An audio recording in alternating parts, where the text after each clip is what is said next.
ఏదైతే ఈ మాట ఇచ్చి యాజ్ పిసిసి ప్రెసిడెంట్ గా నేను 10 ఉమ్మడి జిల్లాలు తిరిగిన తర్వాత లాస్ట్ లో కామారెడ్డిలో సిద్ధరామయ్య సమక్షంలో 42% లోకల్ బాడీలు అన్నాడు.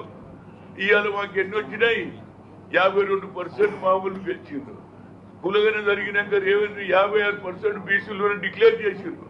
మరి ఈడ కులగననే లేదు, కేవలం ఎస్సీ వాళ్ళదే అవుతుంది. అంటే ఏ జ్యుడిషియరీ కూడా ఏమడుగుతుంది? వాట్ ఈజ్ యువర్ పాపులేషన్ అని అడుగుతుంది.